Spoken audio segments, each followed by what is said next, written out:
ಹೇಳಿರೋ ಥರ ಸಾಮಾಜಿಕ, ನಾವೆಲ್ಲರೂ ಸಾಮಾಜಿಕ ಹೋರಾಟಗಾರರು. ನಮ್ಮೆಲ್ಲರದಲ್ಲಿ ಸಮಾಜಕ್ಕೋಸ್ಕರ ಹೋರಾಟ ಮಾಡಬೇಕು ಅಂತ ಇಚ್ಛೆ, ಆಕಾಂಕ್ಷೆ ಎಲ್ಲ ಇರುತ್ತೆ. ಆದರೂ ನಾವು ಅದನ್ನು ತೋರಿಸ್ಕೊಳ್ಳಲ್ಲ.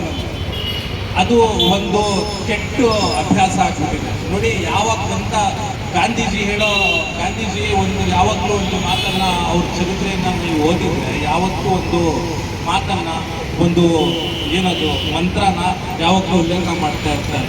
ಈಶ್ವರಲ್ಲ ತೇರೋ ನಾಮ್ ಸಬ್ಕೋ ಸನ್ಮತಿ ದೇ ಭಗವಾನ್ ಅಂತ ಯಾವತ್ತೂ ಹೇಳ್ತಾ ಇರ್ತಾರೆ. ಅದ್ರದ್ದು ಅರ್ಥ ಏನು? ಈಶ್ವರು ನೀನೆ, ಅಲ್ಲಾರು ನೀನೆ, ಎಲ್ಲರಿಗೂ ಸಮಪಾಲು ಸಮಬಾಳು ಮಾಡಯ್ಯ ಅಂತ ಹೇಳ್ತಾರೆ ಗಾಂಧೀಜಿ. ಸೊ ಹಾಗಾಗಿ ಗಾಂಧೀಜಿ ಯಾವ ರೀತಿ, ನಾವು ಗಾಂಧೀಜಿ ಕಡೆಯಿಂದ ತುಂಬಾ ಕಲಿಯೋದು ತುಂಬಾ ಇದೆ. ಅವರು ಯಾವ ರೀತಿ ಹೋರಾಟಗಳನ್ನ ಮಾಡಿದ್ರು. ನಾನ್ ವೈಲೆನ್ಸ್ ಅಂತೀವಿ ನಾವು, ಒಡ್ಡಾಡೋದು, ಒಡೆಯೋದು, ಬಿಡೋದು ಆ ಥರ ಏನು ಮಾಡಿಲ್ಲ. ಅವರು ನಾನ್ ವೈಲೆನ್ಸ್ ಹೋರಾಟ ಮಾಡಿದ್ರು, ಒಂದು ಶಾಂತಿಯುತ ಹೋರಾಟ ಮಾಡಿದ್ರು ಬ್ರಿಟಿಷ್ ವಿರುದ್ಧ. ದಾಂಡಿ ಮಾರ್ಚ್ ಆಗಿರಲಿ ಅಥವಾ ಸತ್ಯಾಗ್ರಹ ಆಗಿರಲಿ. ಆಮೇಲೆ ಅದು ಬರೀ ಒಂದು ಜಾತಿ, ಒಂದು ಧರ್ಮಕ್ಕೆ. ಗಾಂಧೀಜಿಗೆ ಮಹಾತ್ಮ ಗಾಂಧಿ ಅಂತ ನಾವು ಏನಕ್ಕೆ ಅನ್ನೋದು, ನೀವು ನೋಡಿದ್ರೆ, ನೀವು ಗಮನ ಕೊಟ್ರೆ ಹಲವಾರು ಏನದು ಹೋರಾಟ ಮಾಡಿರೋರಿದ್ದಾರೆ. ದೇಶ ಸ್ವತಂತ್ರ ತರಕ್ಕೋಸ್ಕರ ಹಲವಾರು ಹೋರಾಟ ಮಾಡೋರು ತುಂಬಾ ವ್ಯಕ್ತಿಗಳು ಇದ್ದಾರೆ. ಆದ್ರೆ ಯಾರಿಗೂ ನಾವು ಮಹಾತ್ಮ ಗಾಂಧಿ ಅಂತ ಹೆಸರು ಕೂಗಲ್ಲ. ಬರೀ ಮಹಾತ್ಮ ಗಾಂಧಿ ಅವ್ರಿಗೆ ಕೂಗ್ತೀವಿ. ಅದು ಏನಕ್ಕೆ ಕೂಗೋದಂದ್ರೆ ಅದನ್ನ ಟೈಟಲ್ ಕೊಟ್ಟಿರೋದು ರವೀಂದ್ರನಾಥ್ ಟ್ಯಾಗೋರ್ ಅವರು ನಮ್ಮ ನ್ಯಾಷನಲ್ ಪೋಯೆಟ್ ಆಗಿದ್ದಾರೆ. ಆ ಮಹಾತ್ಮ ಗಾಂಧಿ ಅಂತ ಹೆಸರು ಏನಕ್ಕೆ ನಾವು ಕೂಗೋದು ಅಂದ್ರೆ, ಒಂದು ಜಾತಿ, ಒಂದು ಧರ್ಮ, ಬರೀ ಒಂದು ವಿಷಯಕ್ಕೆ ಮಾತ್ರ ಹೋರಾಟ ಮಾಡಿಲ್ಲ. ನೀವು ಅವ್ರ ಇತಿಹಾಸ ಅಂತ ನೋಡಿ, ಮಡ್ರಾಸ್ನಲ್ಲಿ ಹೋರಾಟ ಮಾಡಿದ್ದಾರೆ, ತಮಿಳುನಾಡಿನಲ್ಲಿನೂ ಮಾಡಿದ್ದಾರೆ, ಲಾಹೋರ್ನಲ್ಲಿನೂ ಮಾಡಿದ್ದಾರೆ, ದಿಲ್ಲಿನಲ್ಲಿ ಮಾಡಿದ್ದಾರೆ, ಯುಪಿನಲ್ಲಿ ಮಾಡಿದ್ದಾರೆ. ಸೊ ಒಬ್ಬ ವ್ಯಕ್ತಿ ಮಹಾತ್ಮ ಗಾಂಧಿ ತರ ಆ ರೀತಿ ನಾವು ಆಗಕ್ಕೆ ಆಗಲ್ಲ, ಸಾಧ್ಯ. ಆದ್ರೂ ಅವ್ರ ನೆರಳಲ್ಲಿ ನಾವು ಅವ್ರ ಫುಟ್ ಸ್ಟೆಪ್ ಫಾಲೋ ಮಾಡ್ಕೊಂಡು ನಾವು ಮುಂದೆ ಬರಬೇಕಂದ್ರೆ ಆ ರೀತಿ ನಾವು ಮಾಡಬೇಕು. ಎಲ್ಲ ಸಮಾಜಕ್ಕೋಸ್ಕರ, ಎಲ್ಲ ಧರ್ಮಕ್ಕೋಸ್ಕರ, ನಮ್ಮ ಭಾಷೆ ಕನ್ನಡಕ್ಕೋಸ್ಕರ, ನಮ್ಮ ರಾಜ್ಯ ಕರ್ನಾಟಕಕ್ಕೋಸ್ಕರ. ಎಲ್ಲಿ ಅನ್ಯಾಯ ನಡೆಯುತ್ತೆ ಅಲ್ಲಿ ನಾವು ಹೋರಾಡಬೇಕು. ಆವಾಗಲೇ ನಾವು ಒಳ್ಳೆ ಸಾಮಾಜಿಕ ಕಾರ್ಯಕರ್ತರಾಗಕ್ಕೆ ಸಾಧ್ಯ, ಒಂದು ಮಹಾತ್ಮ ಆಗಕ್ಕೆ ಸಾಧ್ಯ. ನೋಡಿ, ನಾವು ಯಾರು ಅಷ್ಟು ಒಳ್ಳೆ ಪುಣ್ಯದ ಕೆಲಸ ಆಗಲ್ಲ ನಮ್ಮ ಕೈನಲ್ಲಿ. ಆದ್ರೂ ಒಂದು ಹಸುವಾಗಿರೋ ಹೊಟ್ಟೆಗೆ ಊಟ ಹಾಕೋಣ, ಮೈ ಮೇಲೆ ಯಾರು ಬಟ್ಟೆ ಇಲ್ಲ ಅವ್ರ ಬಟ್ಟೆ ಕೊಡ್ಸೋಣ. ಎಲ್ಲಿ ನಮ್ಮ ಜಾತಿ, ನಮ್ಮ ಧರ್ಮ, ನಮ್ಮ ಭಾಷೆ, ನಮ್ಮ ರಾಜ್ಯಕ್ಕೆ ಅನ್ಯಾಯ ಆಗ್ತಾ ಇದೆ ಅಲ್ಲಿ ಧ್ವನಿ ಎತ್ತೋಣ. ಅದೇ ಸಾಕು, ಅದೇ ನಮ್ಗೆ ಕೀರ್ತಿ.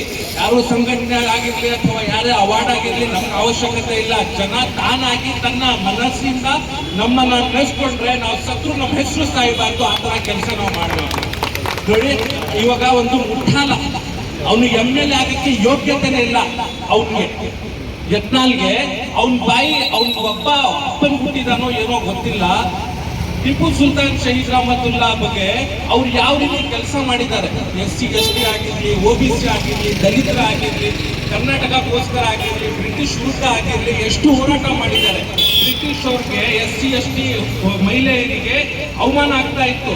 ಅವರು ತನಿಖೆ ಟ್ಯಾಕ್ಸ್ ಕಟ್ಟಬೇಕಾಗಿತ್ತು. ಟ್ಯಾಕ್ಸ್ ಕಟ್ಟಿಲ್ಲ ಅಂದ್ರೆ ಅವ್ರ ಮೈ ಏನಿರುತ್ತೆ ಅದ್ರ ಮೇಲೆ ಬಟ್ಟೆ ಹಾಕದೆ ಹಂಗೆ ಓಡಾಡ್ಬೇಕಾಗಿತ್ತು. ಅಂಥವ್ರನ್ನ ಮರ್ಯಾದೆ ಕೊಡಿಸಿದ್ರು, ಅಂಥ ರಾಜ್ಯ ಅವ್ರಿಗೆ ಶಿಕ್ಷೆ ಕೊಟ್ಟಿದ್ರು. ಆ ಒಬ್ಬ ಒಳ್ಳೆ ವ್ಯಕ್ತಿ, ಮಹಾತ್ಮ ವ್ಯಕ್ತಿ ಬಗ್ಗೆ ಅವಮಾನ ಮಾಡ್ತಾ ಇದ್ದೆ ಅವನು. ಈ ತರ ನಾನು ಈ ವೇದಿಕೆ ಮುಖಾಂತರ, ಅಧ್ಯಕ್ಷರಿದ್ದಾರೆ, ಬೇರೆಯವರಿದ್ದಾರೆ, ಈ ವೇದಿಕೆ ಮುಖಾಂತರ ಎಷ್ಟು ಮೈನಾರಿಟಿ, ನಾನು ಮೈನಾರಿಟಿ ಲೀಡರ್ ಅಂತ ಹೇಳ್ಕೊಂಡು ಓಡಾಡ್ತಾರಲ್ವಾ, ಇವಾಗ 8-9 ಬಂದಿದ್ದಾರೆ ಅಧಿಕಾರಕ್ಕೆ. ಟಿಪ್ಪು ಸುಲ್ತಾನ್ ಹೆಸರು ತಗೊಂಡು ಅಧಿಕಾರಕ್ಕೆ ಬರ್ತಾರೆ, ಅವ್ರು ಪೇಟೆ ಹಾಕೊಳ್ತಾರೆ, ಅವ್ರು ಕಡಗ ಹಿಡ್ಕೊಳ್ತಾರೆ. ಈ ಸರ್ಕಾರಕ್ಕೂ ನಾನು ಹೇಳಕ್ ಇಷ್ಟಪಡ್ತೀನಿ, ನೀವು ಇವ್ರ ಹೆಸರು ಹೇಳ್ಕೊಂಡು ಮೈನಾರಿಟಿನ ಯಾಮಾರಿಸ್ಕೊಂಡು ಅವ್ರ ಓಟ್ ಎಲ್ಲ ತಗೊಂಡಿದ್ದೀರಾ. ಅವ್ರ ಹೆಸರಿಂದ ಅವ್ರ ಅಮ್ಮಗೆ ಬೈದಿದ್ದಾರೆ, ಯಾವ ರೀತಿ ಆ ಶಬ್ದ ಯೂಸ್ ಮಾಡಿದಾರೆ ಅಂತ ನೀವು ವಿಡಿಯೋ ಹಾಕಿ ನೋಡಿ. ನಿಮ್ಗೆ ಯೋಗ್ಯತೆ ಇಲ್ಲ ಒಂದು ಸ್ಟೇಟ್ಮೆಂಟ್ ಕೊಡಕ್ಕೆ, ಯೋಗ್ಯತೆ ಇಲ್ಲ. ಆ ಒಬ್ಬ ವ್ಯಕ್ತಿ, ಮೊದಲನೇ ವ್ಯಕ್ತಿ, first freedom fighter of India, ಆ ವ್ಯಕ್ತಿ ಬಗ್ಗೆ ಅವಮಾನ ಮಾಡಿದ್ರೆ ಯಾರು ಒಂದು ಮಾತು ಹೇಳೋರಿಲ್ಲ. ಮೈನಾರಿಟಿ MLA ಲೀಡರ್ ಅಂತಾರೆ, ಅವ್ರಿಗೊಂದು ಮಾತು ಹೇಳೋರಿಲ್ಲ. ಇಷ್ಟು ಜನ ಓಡಾಡ್ತಾರೆ, ಅವ್ರು ಟಿಪ್ಪು ಸುಲ್ತಾನ್ ಹೆಸರಿನಲ್ಲಿ ಸಂಘ ಎಲ್ಲ ಕಟ್ಕೊಳ್ತಾರೆ. ಒಬ್ಬ ವ್ಯಕ್ತಿ ಬೀದಿನಲ್ಲಿ ಇಟ್ಟು ಒಂದು ಧ್ವನಿ ಎತ್ತಿಲ್ಲ. ಇದ್ದಾರೆ ನಿಮ್ಗೆಲ್ಲ ಈ ವೇದಿಕೆಯಿಂದ ನಾನು ಹೇಳಕ್ ಇಷ್ಟಪಡ್ತೀನಿ. ಅದೇ ಆಮೇಲೆ ಇನ್ನೊಂದು ಏನಂದ್ರೆ, ನಾನು ಬರೀ ಇವ್ರ ಮಾತ್ರ ಸೀಮಿತ ಇಲ್ಲ. ನಮ್ಮ ಕೆಂಪೇಗೌಡರಾಗಿರ್ಲಿ, ಆಮೇಲೆ ಸಂಗೊಳ್ಳಿ ರಾಯಣ್ಣವರಾಗಿರ್ಲಿ, ಕುವೆಂಪು ಅವರಾಗಿರ್ಲಿ, ಯಾರೇ ಒಳ್ಳೆ ವ್ಯಕ್ತಿ ಆಗಿರ್ಲಿ, ಅವ್ರ ಹೆಸರಿಗೆ ಯಾರಾದ್ರೂ ಕೆಡಿಸಿದ್ರೆ, ಅವ್ರ ಹೆಸರಿಗೆ ಏನಾದ್ರೂ ಅವಮಾನ ಮಾಡಿದ್ರೆ ನಾವು ಮುಂದೆ ಬರ್ಬೇಕ್ರಿ. ಅದೇ ಸಾಮಾಜಿಕ ಹೋರಾಟ ಅಂತ ನಾನು ಹೇಳಕ್ ಇಷ್ಟಪಡ್ತೀನಿ.